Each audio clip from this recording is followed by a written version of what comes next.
Students welcome to this lecture. जैसा कि इससे पिछले लेक्चर में हम बेस्ट इफेक्ट और बाइंडिंग एनर्जी को डिस्कस कर रहे थे और उनके फॉर्मूलाज भी हमने देखे थे, तो इस लेक्चर में अब हम एग्जांपल लेंगे ताकि हम बेस्ट इफेक्ट और बाइंडिंग एनर्जी को कैलकुलेट करें। तो स्टूडेंट्स यहाँ पे हम एग्जांपल लेंगे ऑक्सीजन की।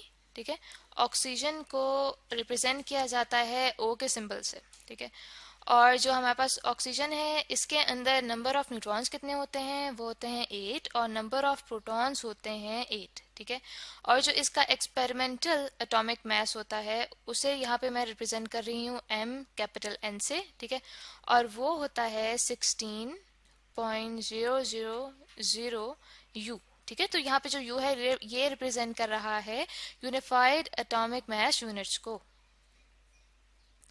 तो फ्रेंड्स, जैसा कि पिछले लेक्चर में हमने मास इफेक्ट को डिस्कस किया था और उसको हमने मैथमेटिकली कैलकुलेट करने के लिए भी एक फॉर्मूला देखा था कि वो होता है delta M equals to ZMP plus A minus Z into MN minus M capital N।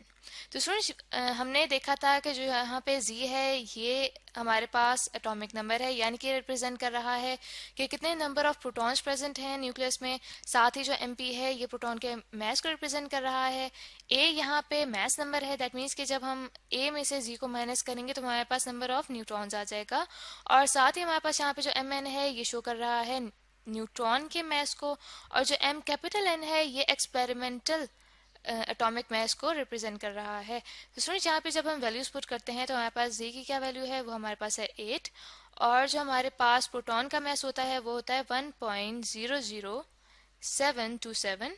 ठीक है, आगे हमारे पास ऐड हो रहा है नंबर ऑफ न्यूट्रॉन्स, और नंबर ऑफ न्यूट्रॉन्स यहाँ पे कितना है 8। ठीक है, 8 हमारे पास मल्टीप्लाई हो रहा है न्यूट्रॉन के मास से जो कि होता है 1.00865।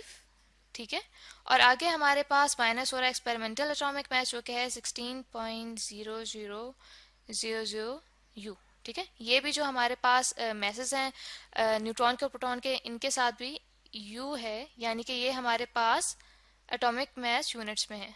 ठीक है, यहाँ पे हम U लिख देते हैं। तो स्टूडेंट्स, इसको जब मैंने कैलकुलेट किया तो मेरे पास जो डेल्टा M यानी कि मास इफेक्ट की वैल्यू आ रही है वो आती है 0.12736U। ठीक है, ये हमारे पास मास इफेक्ट की वैल्यू आ गई। तो स्टूडेंट्स, यहाँ पे जो हमारे पास यूनिट्स हैं वो यूनिफाइड एटॉमिक मास के यूनिट्स हैं। ठीक है, तो इस तरह करते हैं कि अब इसको किलोग्राम में कन्वर्ट कर लेते हैं ताकि जो हमारे कैलकुलेशंस हैं वो एक स्टैंडर्ड वे में आ सकें। तो स्टूडेंट्स, हमारे पास जो एटॉमिक मास यूनिट्स हैं 1U यानी कि वो इक्वल होते हैं 1.66 इंटू 10⁻⁻⁻27 किलोग्राम के।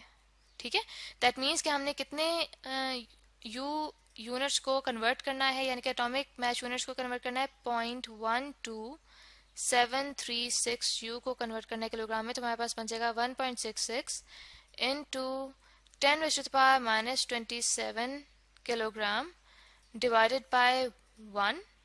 ठीक है, मल्टीप्लाइड बाय 0.12736। ठीक है, और इसको मैंने कैलकुलेट किया तो मेरे पास वैल्यू जो आ रही है वो आ रही है 0.2114 इंटू 10⁻⁻27 किलोग्राम। ठीक है, और ये हमारे पास आ गई है वैल्यू डेल्टा M यानी कि मास इफेक्ट की किलोग्राम्स में।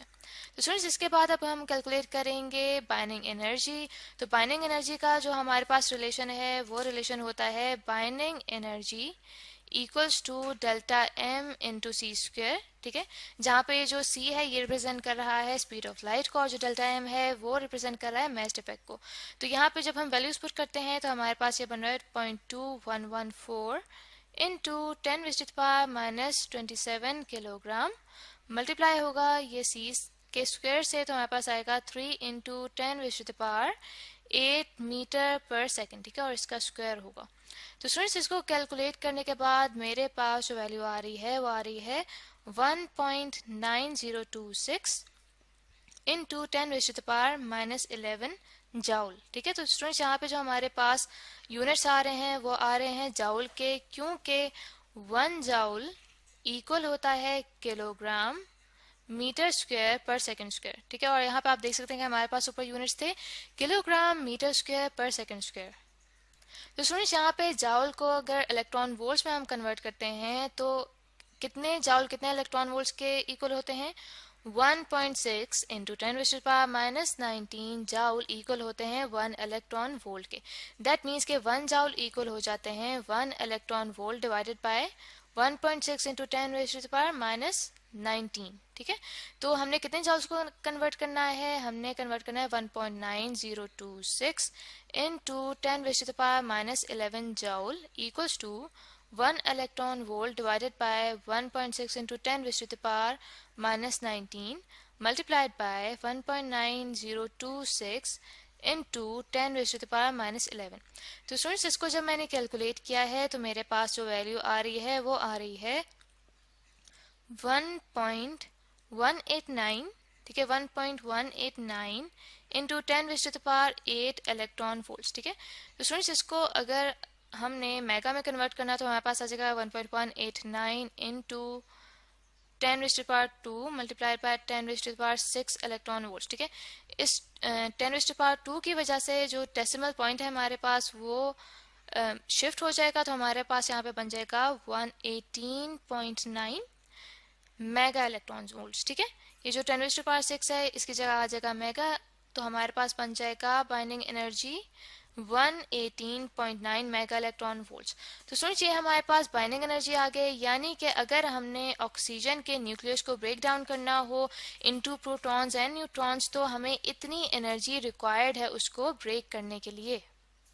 तो स्टूडेंट्स अब हम एक ग्राफ को देखते हैं जो कि है मास डिफेक्ट पर न्यूक्लियन और चार्ज नंबर के दरमियान, ठीक है। तो स्टूडेंट्स यहाँ पे हम देख सकते हैं कि चार्ज नंबर के साथ यानी कि नंबर ऑफ प्रोटॉन्स के साथ किस तरह से हमारे पास जो मास डिफेक्ट है उसकी वैल्यू आ रही है। लेकिन स्टूडेंट सबसे ज़्यादा यहाँ पे चीज़ नोट करने वाली है वो ये है कि हम देख सकते हैं कि जो हाइड्रोजन है, ठीक है, हाइड्रोजन के अंदर हम जानते हैं कि न्यूट्रॉन जो है वो नहीं होता, ठीक है, यानी कि एन का जो नंबर है वो 0 होता है और प्रोटॉन का नंबर 1 होता है, ठीक है। तो स्टूडेंट्स यहाँ पे आप देख सकते हैं कि हमारे पास इस ग्राफ में जो हाइड्रोजन है उसके लिए जो मास डिफेक्ट है वो 0 है, ठीक है। दैट मीन्स कि हमें इस हाइड्रोजन के अंदर कोई बाइंडिंग एनर्जी नहीं देनी पड़ी क्योंकि हमारे पास जो नंबर ऑफ न्यूक्लियॉन्स है वो 1 है। जब हमारे पास अगर नंबर ऑफ न्यूक्लियॉन्स 2 होता तो तब हमें इन दोनों को बाइंड करने के लिए या फिर इन दोनों को ब्रेक करने के लिए एनर्जी देनी पड़ती। इसी तरह से स्टूडेंट्स आप देख सकते हैं कि इसके बाद हाइड्रोजन का ही एक आइसोटोप होता है जो कि ड्यूटेरॉन कहलाता है, ठीक है। उसके अंदर नंबर ऑफ न्यूट्रॉन्स जो होता है वो हो जाता है 1, ठीक है, और नंबर ऑफ प्रोटॉन्स 1 ही रहता है, ठीक है।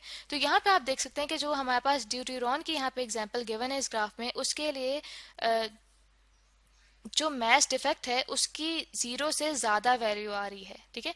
दैट मीन्स कि अब हमें कोई ना कोई एनर्जी प्रोवाइड करनी पड़ेगी कि जिसकी मदद से हम इसके न्यूक्लियस को ब्रेक कर सकें एक न्यूट्रॉन और प्रोटॉन में।